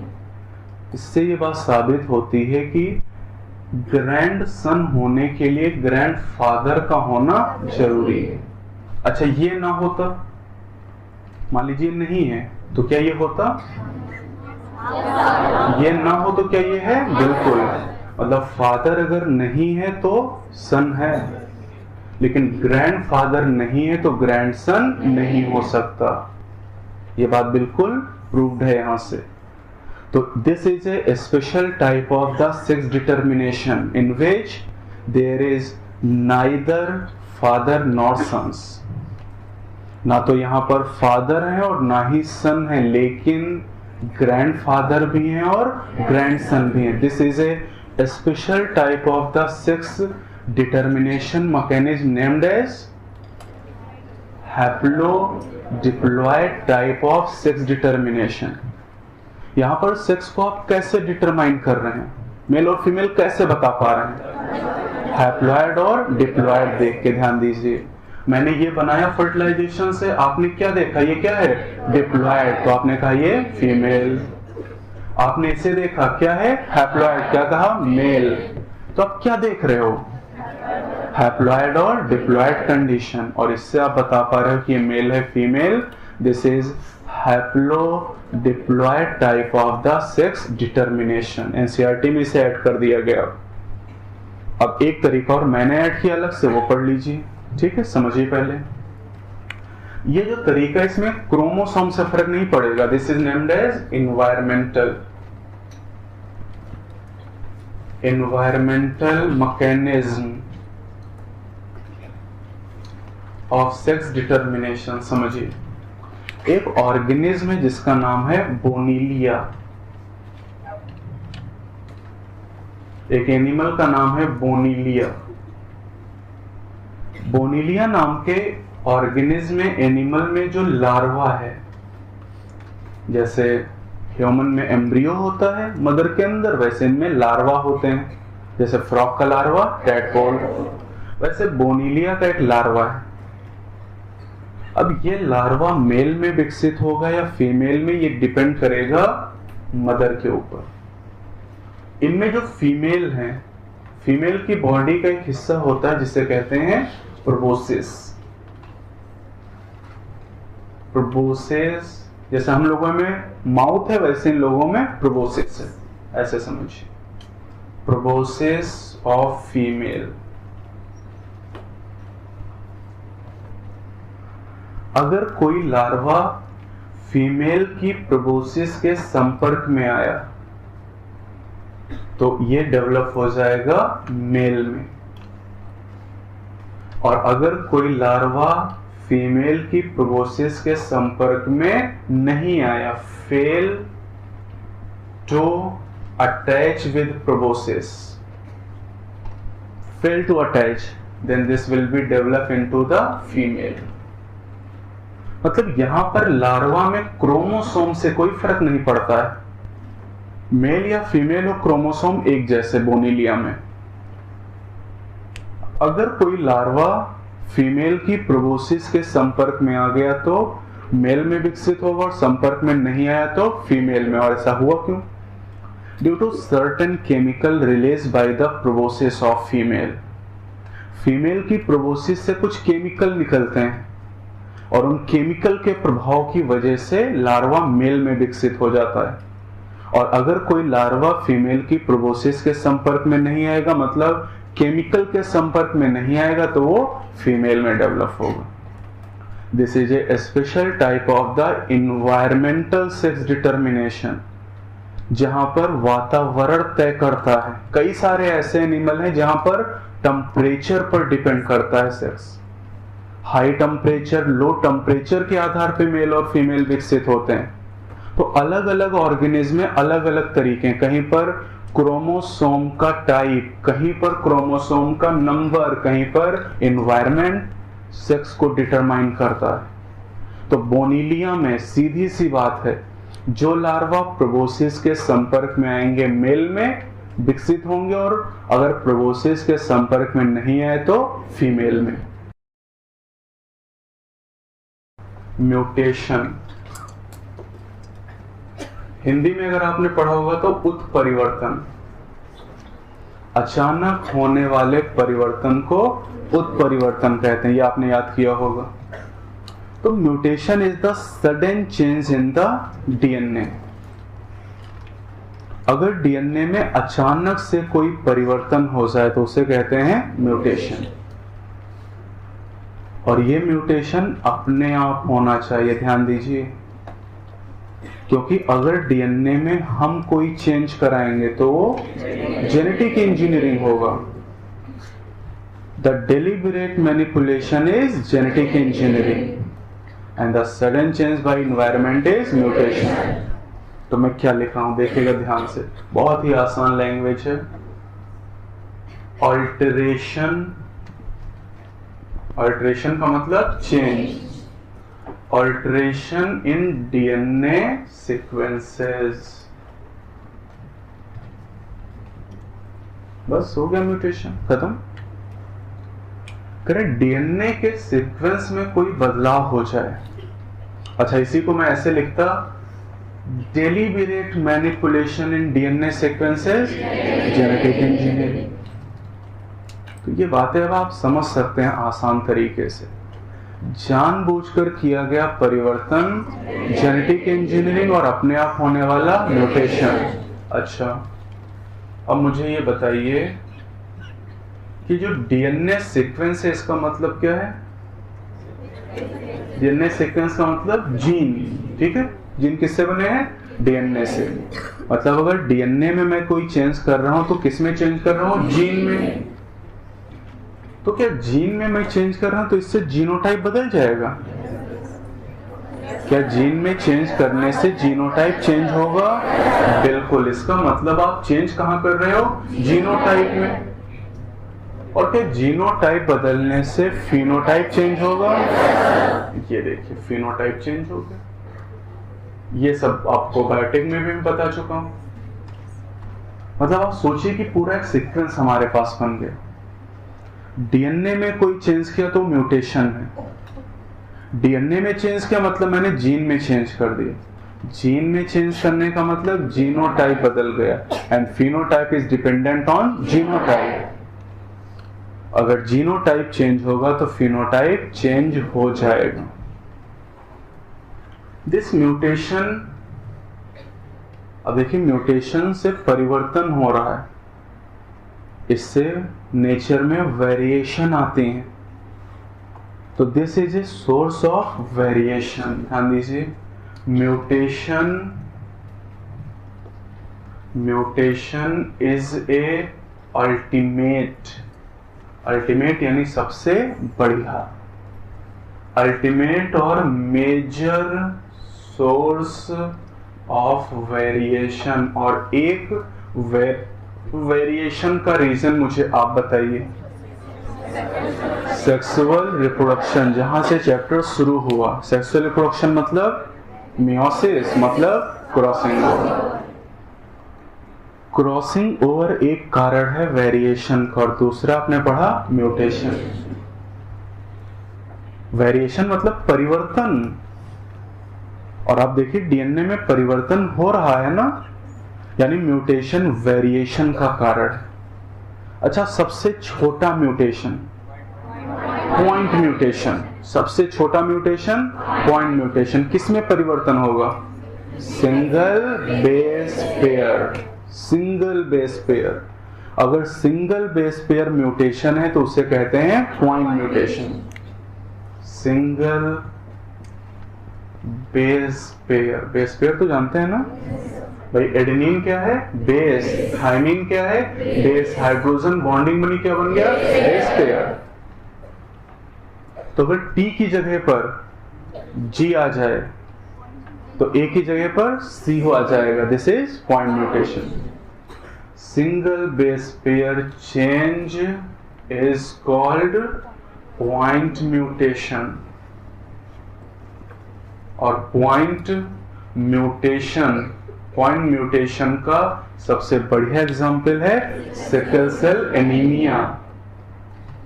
पॉइंट म्यूटेशन का एग्जाम्पल है सिकल सेल एनीमिया, जो अगले लेक्चर में डिटेल में आप पढ़ेंगे। अभी इतना जान लीजिए कि सिकल सेल एनीमिया नाम की बीमारी में पॉइंट म्यूटेशन होने की वजह से बीटा चेन में, हीमोग्लोबिन में कितनी चेन?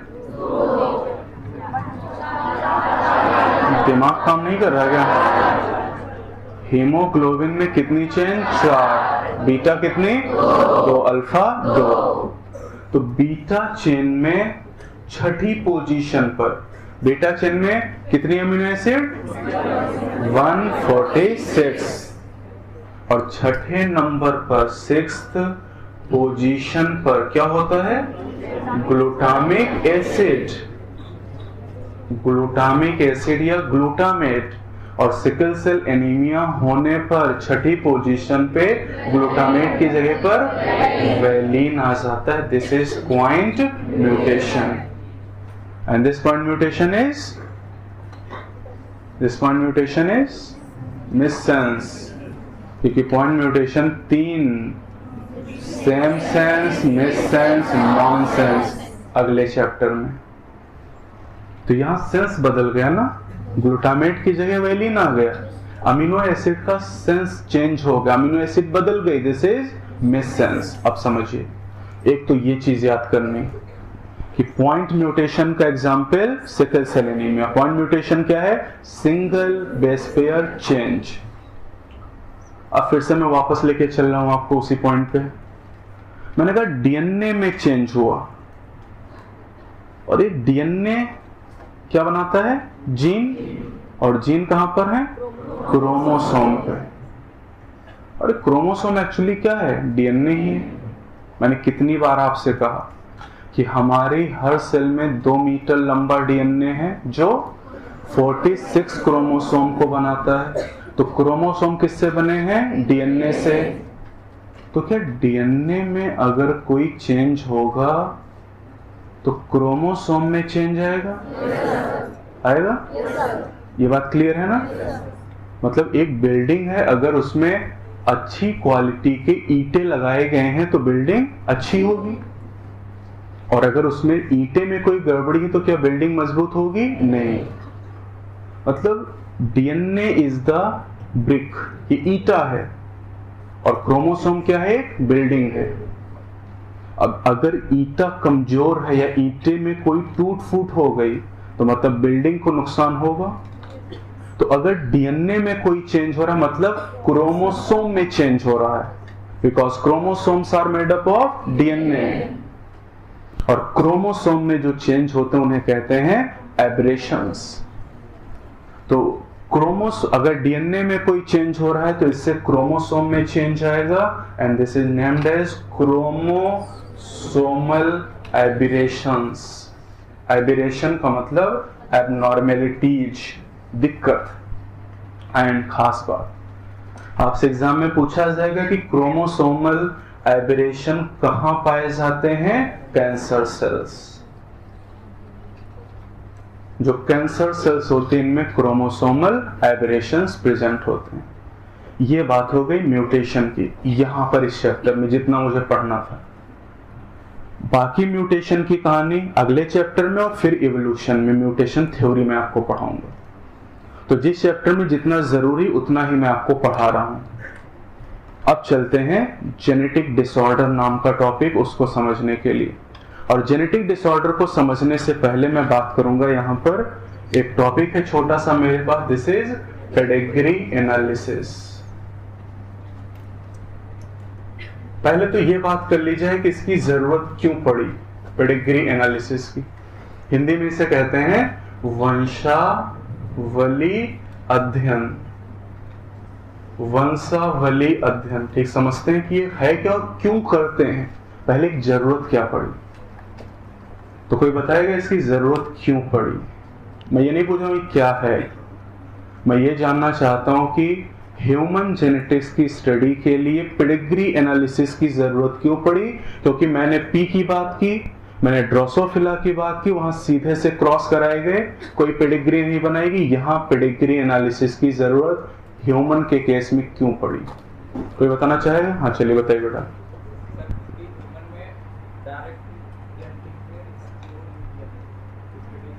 क्यों? वही तो जानना चाहते हैं। लाइफ स्पैन से क्या फर्क पड़ता है? लाइफ स्पैन की वजह से पेडिग्री बना रहे हैं? नहीं। चलिए और कोई? लाइफ स्पैन से यहां कोई फर्क नहीं पड़ेगा। और कोई?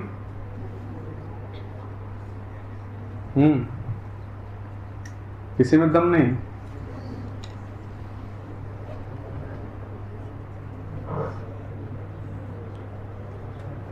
बताना चाहिए? हाँ बताइए बेटा।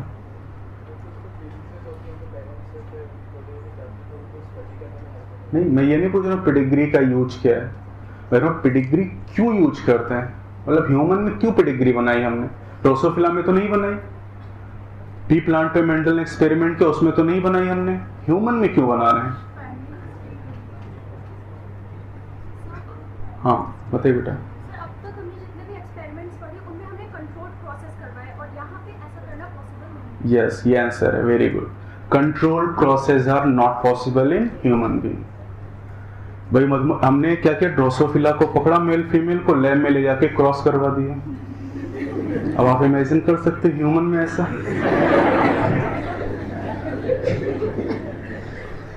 क्या ह्यूमन में ऐसा पॉसिबल है? कि मेल और फीमेल में लाइन में क्रॉस करा रहा है। क्रॉस कराने का मतलब तो आप समझ ही रहे हैं ना, ठीक है? तो यही तो समझ में आता कि बाकी बातें कहाँ समझ में आती।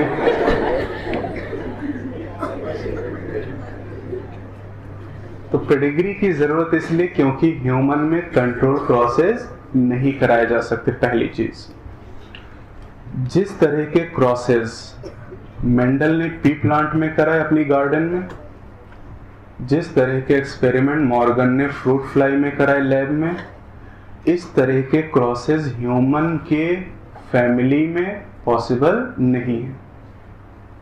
There are social and emotional issues, कई सामाजिक और जो नैतिक मुद्दे हैं इनकी वजहों से। तो अगर मुझे ह्यूमन में किसी कैरेक्टर का इनहेरिटेंस समझना है, भाई मुझे पी में इनहेरिटेंस को समझना था तो मैंने क्रॉस करा दिया। फ्रूट फ्लाई में मुझे इनहेरिटेंस को समझना था F1 F2 तक तो मैंने क्रॉस करा दिया। ह्यूमन में क्रॉस नहीं हो सकता जिस तरह का पी और फ्रूट फ्लाई में पॉसिबल था। इसलिए एक रास्ता है पेडिग्री एनालिसिस। तो यूज क्यों करते हैं? क्योंकि control crosses are not possible in human beings. Human beings में कंट्रोल क्रॉसेस पॉसिबल नहीं, इसलिए पेडिग्री की जरूरत पड़ती है। तो पेडिग्री एनालिसिस है क्या, इसको समझिए।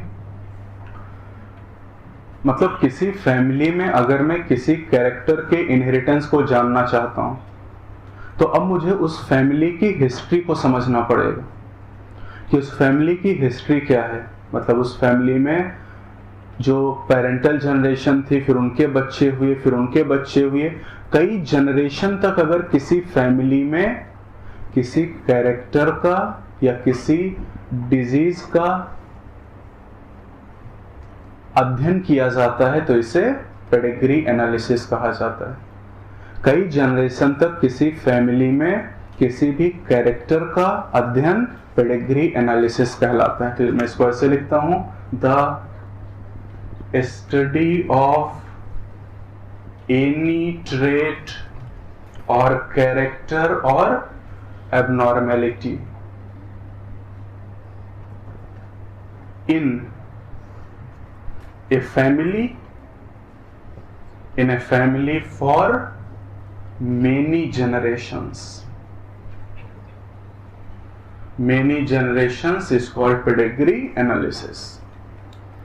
किसी भी फैमिली में किसी कैरेक्टर या किसी बीमारी का अध्ययन करने के लिए अगर कई जनरेशन को चेक किया जाए तो इसी को पेडिग्री एनालिसिस कहते हैं। और ये बनाना मैं आपको सिखाऊंगा, लेकिन पेडिग्री बनाने के लिए कुछ नियम है वो आपको जानने हैं आज, और नेक्स्ट टर्म पे मैं आपको पेडिग्री सिखाऊंगा कि कैसे बनाएंगे। तो अभी बस नियम आप जानिए कि पेडिग्री बनाते कैसे हैं। कुछ इसके रूल हैं, जैसे पेडिग्री में कुछ सिंबल यूज करने होते हैं। जैसे अगर सिंबल इस तरह से है स्क्वायर तो ये क्या है, मेल, ये मेल को रिप्रेजेंट करेगा। अगर कोई सिंबल इस तरीके से है सर्किल तो ये फीमेल। अगर कोई सिंबल इस तरीके से बना है दिस इज सेक्स अनस्पेसिफाइड, मतलब इसके बारे में जानकारी नहीं है कि ये मेल है या फीमेल, अनस्पेसिफाइड। अच्छा, अब आप देखिएगा, बताइएगा, देखिए मैंने क्या बनाया है, बताइए, फीमेल, ये क्या है, मेल, ये क्या है, अनस्पेसिफाइड। अब ये नॉर्मल बने हुए हैं, ठीक है। अगर मैं इनको डार्क कर दूं ऐसे तो क्या हो गए, अफेक्टेड, इनको बीमारी हो गई। दीज आर अफेक्टेड इंडिविजुअल्स, और ये सब क्या है, नॉर्मल। तो जब पेडिग्री आपको एग्जाम में दी जाएगी तो जो डार्क कलर से बना होगा वो बीमार होंगे, डिजीज होगी उनको, और जो लाइट कलर से बने होंगे वो नॉर्मल होंगे। फिर ऐसे चलिए पहचानिएगा, ये क्या है, मेल, ये फीमेल, दोनों को एक लाइन से जोड़ दिया, दिस इज मेटिंग। ये हो गई मेटिंग। चलिए फिर पहचानिए, क्या है फीमेल, क्या है मेल, क्या है mating. This is consanguineous mating, this is consanguineous, this is consanguineous mating. Consanguineous का मतलब है mating between relatives, mating between relatives. संबंधियों के बीच अगर शादी हो जाती है तो कंसेंजिनस मैरिज या कंसेंजिनस मेटिंग कहा जाता है। फिर पहचानिएगा, बताइए, शर्म आ रही क्या? ये क्या है फीमेल, ये क्या है मेटिंग, और ये है पेरेंटल जनरेशन। इनकी शादी के बाद जो बच्चे उनके नीचे लिखे जाएंगे, दिस इज F1। अब F1 में मान लीजिए ये देखिए एक बच्चा हो गया, दूसरा और ये तीसरा, इस तरीके से। अब अगर मुझे F2 में जाना तो इसके नीचे, तो हमेशा पेरेंट को ऊपर लिखते हैं और प्रोजनी को नीचे। और अभी 3 बच्चे, इनका नाम मैंने रखा 1 2 3, और मैंने कहा कि इन तीनों में सबसे ज्यादा उम्र किसकी? सबसे ज्यादा उम्र नंबर 3 की, क्योंकि बच्चों को लिखने का क्रम लेफ्ट टू राइट, बच्चों को हमेशा लेफ्ट टू राइट लिखते हैं। मतलब जो सबसे पहला बच्चा कपल का होगा उसे सबसे लेफ्ट में, जो दूसरा बच्चा उसके बाद राइट में। अब इनका इस कपल का चौथा बच्चा तो कहां लिखेंगे? राइट साइड में। तो यानी जो सबसे लेफ्ट में बच्चा होगा इसकी उम्र सबसे ज्यादा होगी, और जो सबसे राइट में होगी इसकी उम्र सबसे कम होगी। तो इस तरीके से ABC 1 2 3 कुछ भी देके पूछ सकता है आपसे। इतना सिंबल आना चाहिए बस। कोई भी पेडिग्री अगर आपको सीखनी है, बनानी, तो इतने सिंबल आपको पता होने चाहिए। अच्छा, एक सिंबल और यहाँ पर ऐसे भी लिखा जाता है कभी कभी, जैसे ये सिंबल इसमें 3 4 या 5 लिख दिया गया, तो अब इसमें कहेंगे 5 अनअफेक्टेड, क्योंकि डार्क नहीं है ये, है ना। 5 अनअफेक्टेड क्या?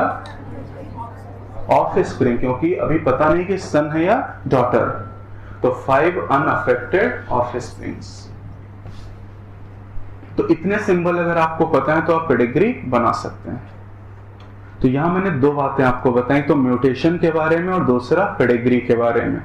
पेडिग्री में मैंने 2 बातें आपको समझाई कि पेडिग्री का यूज क्यों हुआ ह्यूमन में और पेडिग्री है क्या। तो दोनों बातें फिर समझ लीजिए कि पेडिग्री की जरूरत इसलिए पड़ी क्योंकि ह्यूमन में कंट्रोल क्रॉस नहीं करा सकते। और पेडिग्री है क्या? किसी फैमिली में कई जनरेशन तक किसी भी कैरेक्टर का अध्ययन, पेडिग्री एनालिसिस। और ये पेडिग्री क्वीन विक्टोरिया की फैमिली में बनाई गई हेल्डन के द्वारा। चलिए इधर आ जाइए। पेडिग्री तो मैं नेक्स्ट टर्म पे आपको बताऊंगा, लेकिन अभी मैं थोड़ा सा आपको बताता हूं जेनेटिक डिसऑर्डर्स। हिंदी में कहते हैं आनुवंशिक बीमारियां, या फिर इन्हें कहते हैं जन्मजात बीमारी, डिसऑर्डर्स। तो चलिए क्या आप बता सकते हैं कि ह्यूमन में कितनी तरह की डिसऑर्डर या डिजीज हो सकती हैं? 2 तरह की। पहली एक्वायर्ड एंड सेकंड जेनेटिक। कुछ लोग केवल यहां जो लिखा हुआ वो बता रहे हैं, मैं वो पूछ नहीं रहा हूं।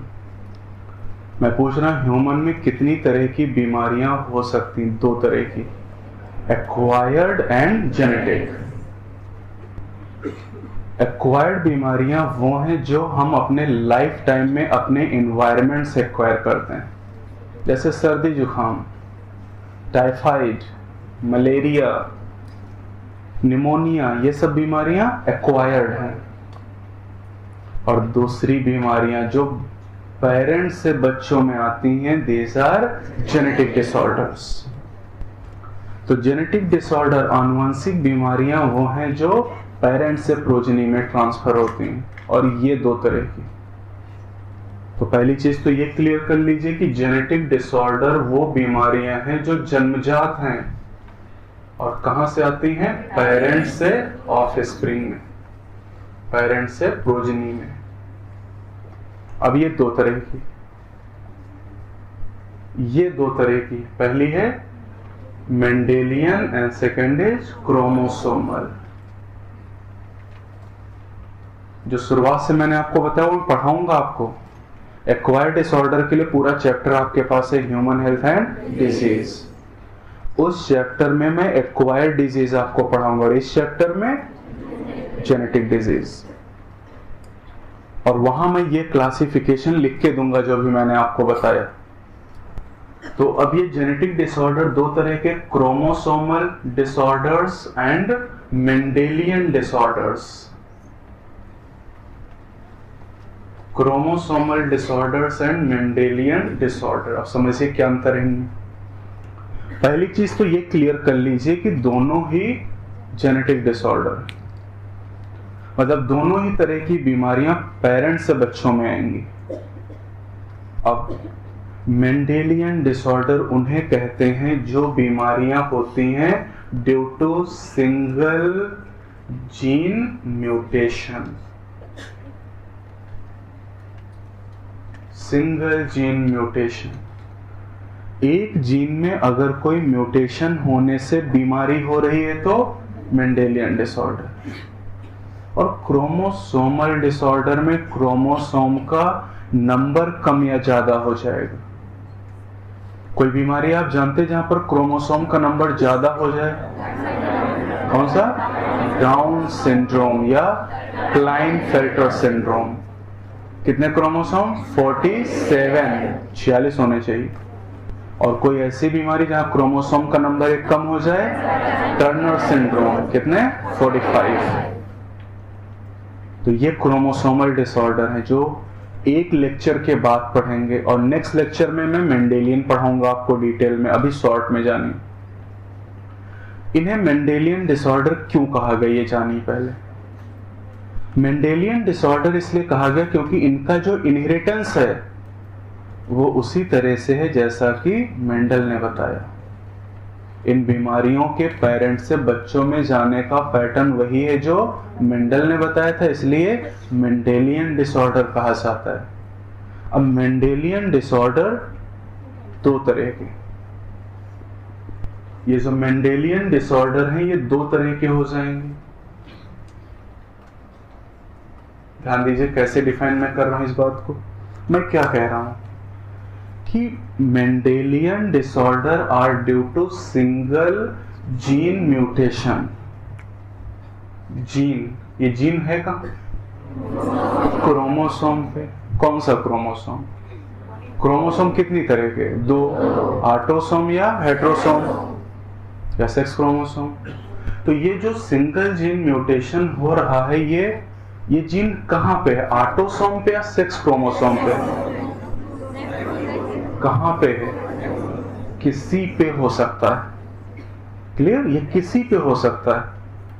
अगर मेंडेलियन डिसऑर्डर का जीन ऑटोसोम पे है तो इस बीमारी का नाम ऑटोसोमल मेंडेलियन डिसऑर्डर, और अगर सेक्स क्रोमोसोम पे है तो sex linked disorder. Sex linked disorder मतलब बहुत सारी बातें आप नहीं जानते हैं, मतलब आपने केवल चीजों को रट रखा है, जबकि जेनेटिक्स को याद नहीं किया जा सकता। तो यानी जीन तो 46 में से किसी क्रोमोसोम पे हो सकता है, जैसे हीमोफीलिया का जीन। हीमोफीलिया एक मेंडेलियन डिसऑर्डर, इसका जीन सेक्स क्रोमोसोम पे, तो वो कैसी बीमारी है? Sex linked. और सिकल सेल एनीमिया, इसका जीन किस क्रोमोसोम पे? इस पे कौन सा ऑटोसोम?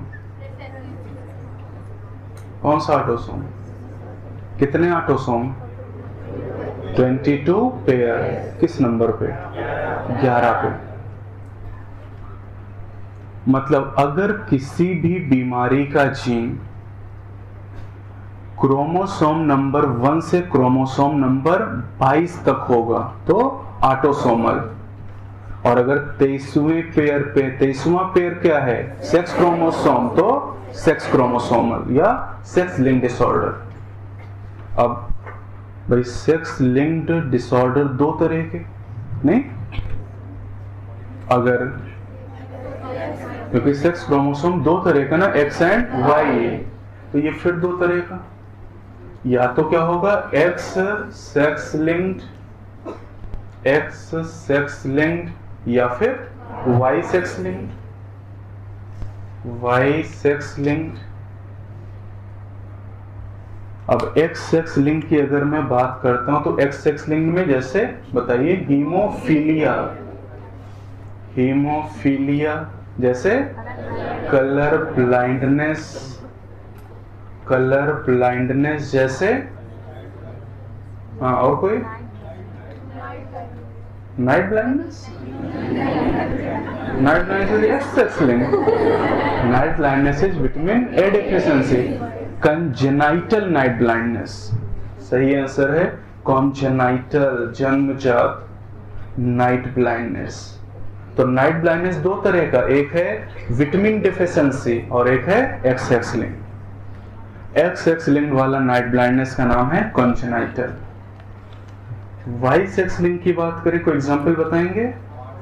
जैसे हाइपरट्राइकोसिस। अच्छा एक चीज और जान लीजिए कि ये कोई बीमारी नहीं है। हाइपरट्राइकोसिस, इसमें क्या होता है कि जो ईयर पिन्ना है इस पे बड़े बड़े हेयर आ जाते हैं। और एक चीज और जान लीजिए कि वाई सेक्स लिंक्ड डिसऑर्डर केवल मेल में हो सकता है, क्योंकि फीमेल में वाई क्रोमोसोम होता ही नहीं। तो अगर वाई क्रोमोसोम पे कोई जीन है तो उसे कहते हैं होलैंड्रिक जीन। वाई क्रोमोसोम पे जीन को कहते हैं होलैंड्रिक जीन। होलैंड्रिक टर्म कहां से है? दो वर्ड से मिलकर बना है, होलो प्लस एंड्रोशियम। होलो मीन्स कंप्लीट और एंड्रोशियम नाम किसके लिए? मेल के लिए। तो करेक्ट, जो जीन पूरी तरह से मेल में है वो होलैंड्रिक जीन। और क्या आप बता सकते हैं कि मेल में कितने होलैंड्रिक जीन? 231। यस 231। ये एनसीईआरटी ने लिखा है, लेकिन शायद आपने ध्यान नहीं दिया ह्यूमन जीनोम प्रोजेक्ट में कि वाई क्रोमोसोम पे कितने जीन हैं? 231। और ये होलैंड्रिक जीन है, अगले चैप्टर में मैं लिख के भी दूंगा। अब आ जाइए ऑटोसोमल पे। ऑटोसोमल डिसऑर्डर भी दो तरह के, एक होता है ऑटोसोमल डोमिनेंट, क्लियर, और एक हो जाएगा autosomal recessive.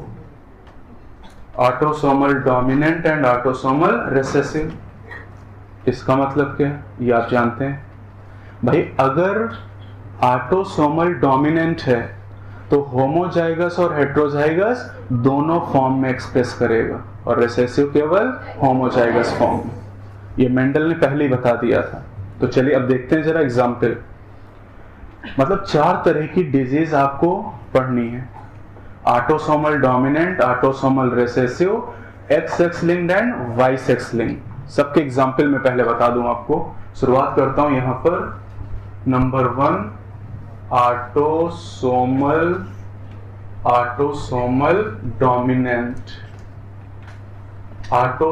Dominant disorders. Example देखिएगा। एक एग्जाम्पल जो एनसीईआरटी ने दी है ये मत भूलिएगा, this is the myotonic dystrophy. ये चैप्टर 5 में आप पढ़ चुके हैं, किस नाम से? Muscular dystrophy.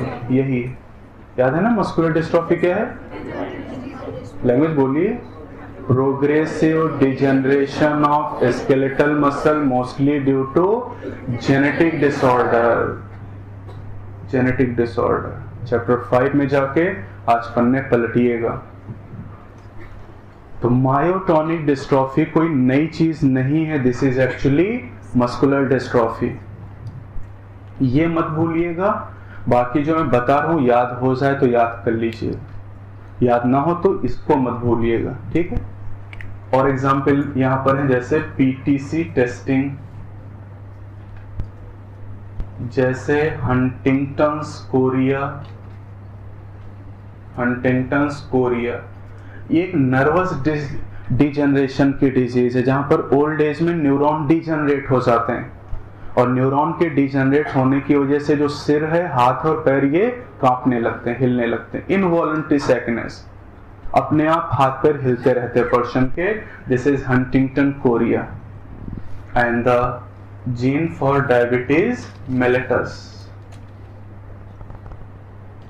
Gene for diabetes mellitus. और क्या आप बता सकते हैं ये डायबिटीज मेलिटस कौन सा? NIDDM, जिसके लिए हमने इंसुलिन थेरेपी पढ़ी थी वो थी IDDM। ये है NIDDM। This is gene for diabetes mellitus. ये मत भूलिएगा, ये याद हो जाए तो याद कर लीजिए, वरना बहुत जरूरी नहीं है। दूसरा चलते हैं।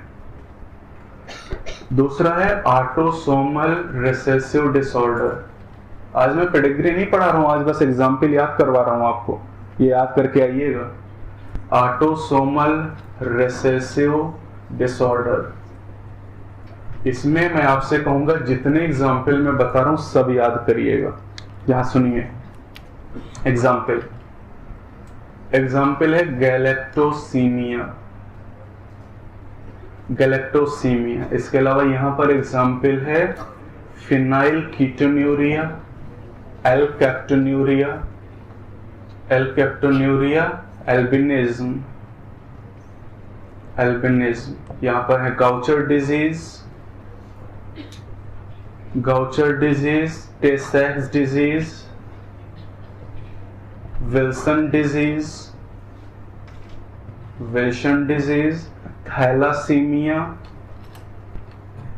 Thalassaemia and sickle cell anaemia.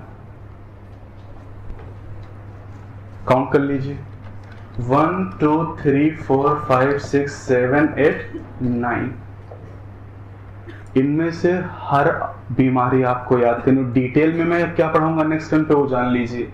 मैं पढ़ाऊंगा फिनाइल कीटोन्यूरिया, एल्केप्टोन्यूरिया, एल्बिनिज्म, थैलासीमिया और सिकल सेल एनीमिया। इतनी मैं डिटेल में पढ़ाऊंगा और बाकी शॉर्ट में समझ लीजिए। अभी क्या होता है इन बीमारियों में थोड़ा थोड़ा जानिए। जैसे galactosaemia, this is inborn error. Inborn मतलब जन्मजात बीमारी। आप जेनेटिक डिसऑर्डर पढ़ें तो ये जन्मजात हैं। इनबॉर्न एरर ऑफ मेटाबॉलिज्म, ये मेटाबॉलिज्म से संबंधित बीमारी। ये 3, these are due to abnormal amino acid metabolism,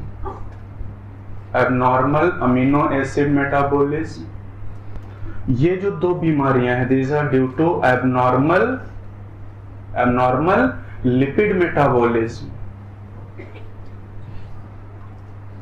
Wilson disease is due to abnormal copper metabolism. और जो ये 2 बीमारियां हैं, these are due to abnormal hemoglobins.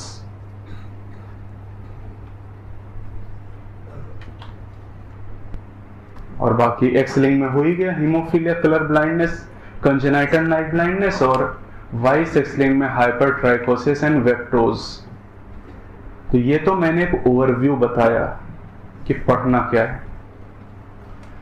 अब ये जो 4 तरह की बीमारियां मैंने आपको बताई हैं मेंडेलियन में, कौन कौन सी सुनिए, बोलिए। Autosomal dominant, autosomal recessive, X X linked and Y sex linked. इनमें से 2 की डिटेल आपको पढ़नी है केवल। कौन सी?